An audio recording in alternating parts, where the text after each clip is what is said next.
Today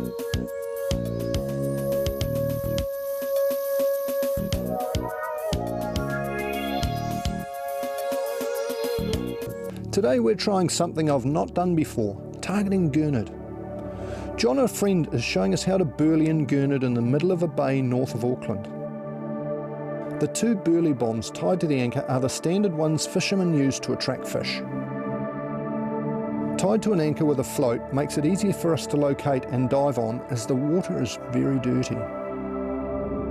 It does not take long for the small group to turn up. They were hard to spot at first as I sank towards the bait, but once you've seen them for the first time, you know what to look for. They're not as tame as I thought they might be.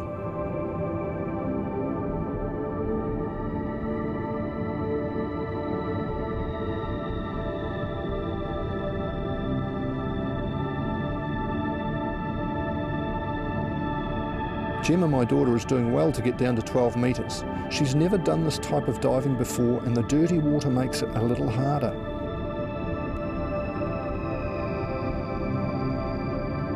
A snapshot without aiming proves in vain.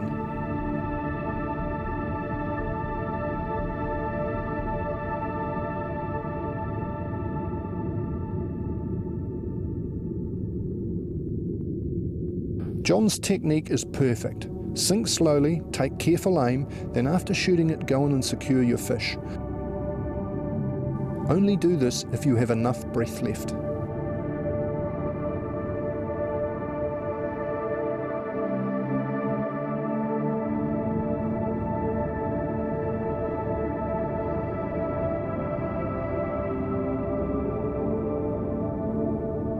The anchor also stops the burley bomb drifting, as it's best to dive with a bit of tide as it disperses the burley for you.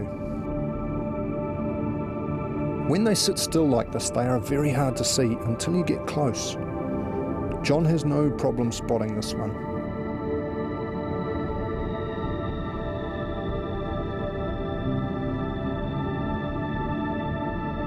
There seems to be a very steady flow of them turning up.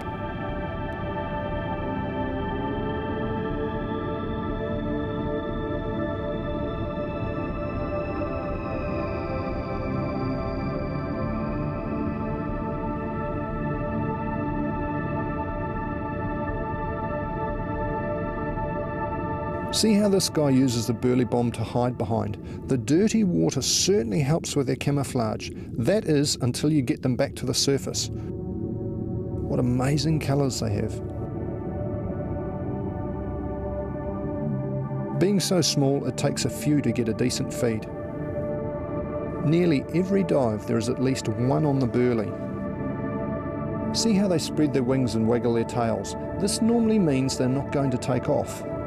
When they tuck their wings in, they are gone.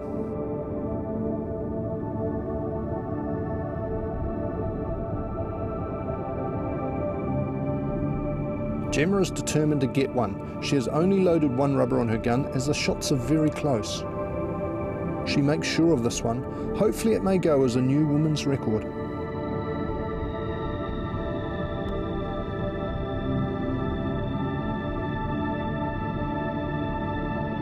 We wondered if skate would turn up. It's not unusual to see them on the burley. It appears he is actually eating the hermit crabs that have been attracted to the burley.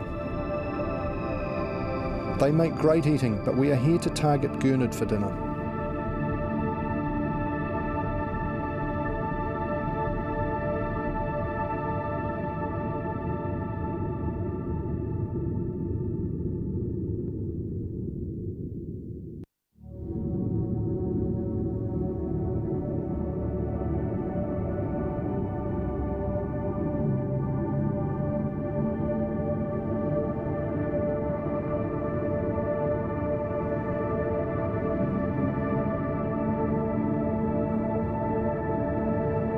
In a couple of hours we got at least a dozen gurnard. It was a great dive and a really good experience.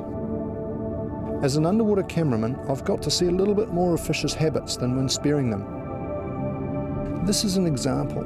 See how this guy walks on his little feelers along his sides? Until I get too close, he's gone.